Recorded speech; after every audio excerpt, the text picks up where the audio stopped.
back once again. This time we're back to the CBS for Coventry versus Charlton.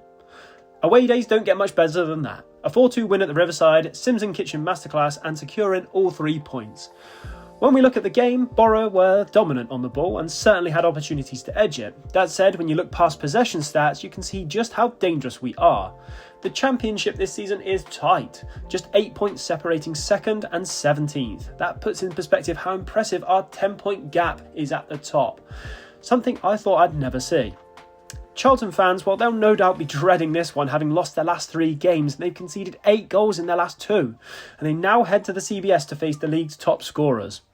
Their drop in form certainly won't inspire confidence, however, they've picked up some good results this season against tough opposition. 1-0 win away at Sheffield United, 3-0 at home to Blackburn, and most impressive, 3-0 away win at Ipswich.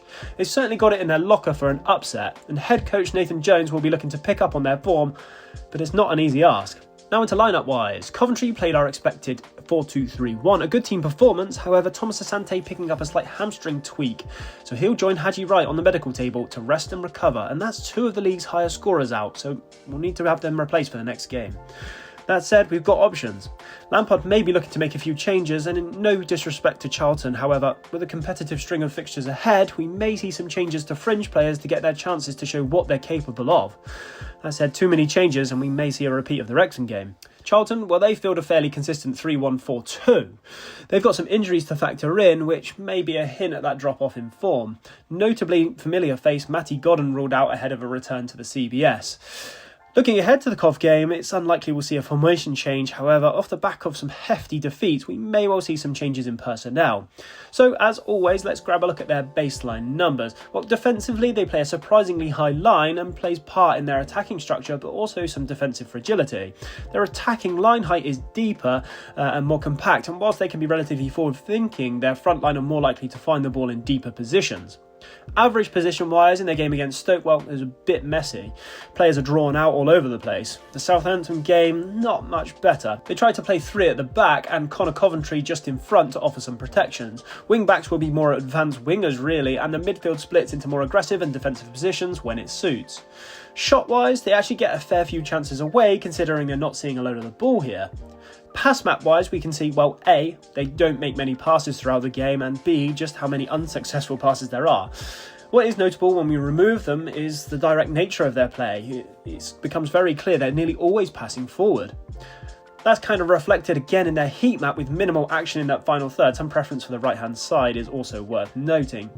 Average possession-wise, Charlton have the 2nd lowest in the league. They also have the lowest accurate passes per match with the worst percentage for completed passes. So not great accuracy there.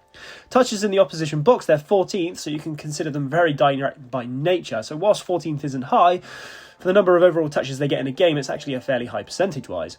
It's the same for accurate crosses per match. 11th is a fairly frequent crossing.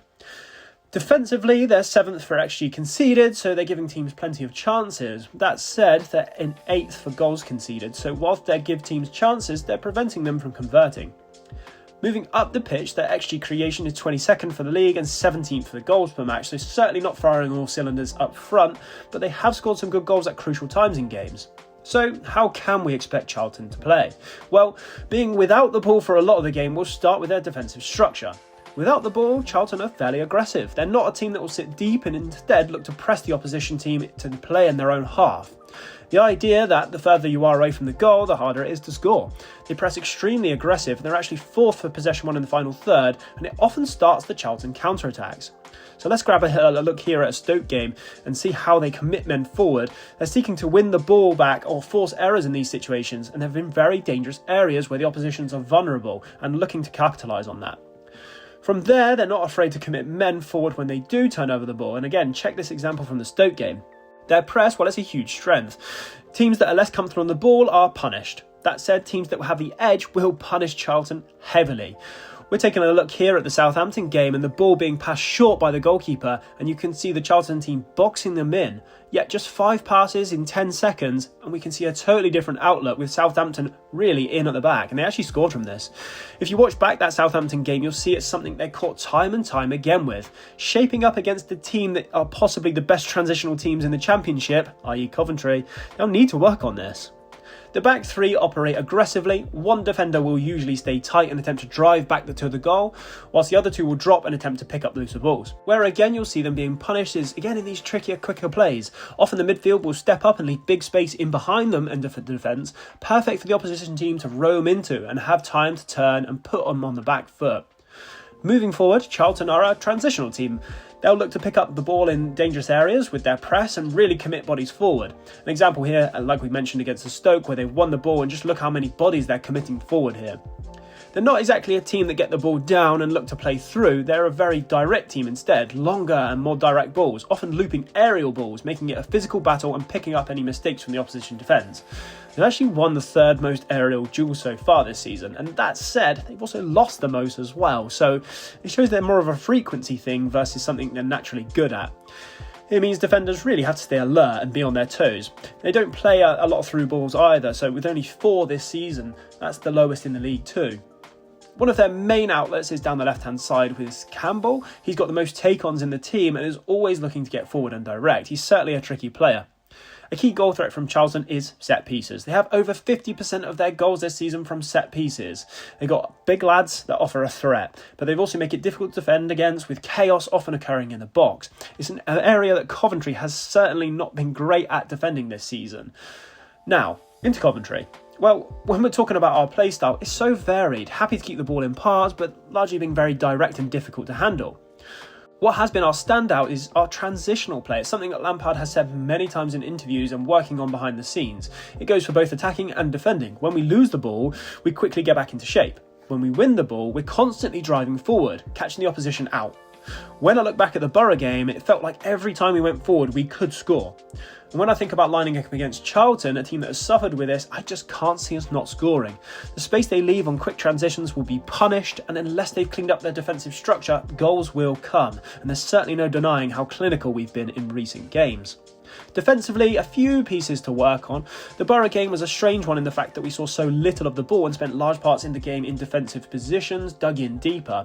I'm expecting us to be a lot more dominant within the Charlton game. However, some areas that have popped its head up in the recent few weeks is teams pulling our wing-backs out of positions with runs from inside going unnoticed. It's been more frequent down the left-hand side, or perhaps we've escaped more trouble down the right with Milan's pace. But there's been several opportunities in the last few games where players from the midfield have drifted into those wider positions with our fullbacks dragged higher up the pitch chasing the ball. On top of that, we saw the power of constant switching and the ball being kept wide. It caused us major issues. We saw chance after chance being targeted against us versus Borough, and they had good success in it. It's certainly something to watch out for. Now, into players to watch. For Coventry, hard not to include Ellis Sims here. What a game he had. 2 goals, plenty of work rate in a game where we didn't see a lot of the ball. For Charlton, I'm going for Sonny Carey, their top scorer on 5, and that's some decent numbers in that team, so he can certainly sniff out chances. Right, so let's get to it. Into predictions, I think you're going to see Coventry assert possession dominance from minute 1. I don't expect Charlton to be seeing much of the ball. Charlton will have a high press and look to pressure the Coventry backline, and I think you'll see Coventry respond off the back of that and be very direct and bypass. Charlton in themselves will certainly be able to sniff a chance. They'll be very direct and looking to put our defence under pressure. I'm expecting goals here. Now, the matchpot model is predicting a 4-1 win to Coventry, and I'll take that. This is very easily one of those games you go into expecting to win and get caught, and Lampard will want to avoid any blunders, but hey, what's most important is you tell me what you think the score will be, and until next time, thanks for watching. Cheers!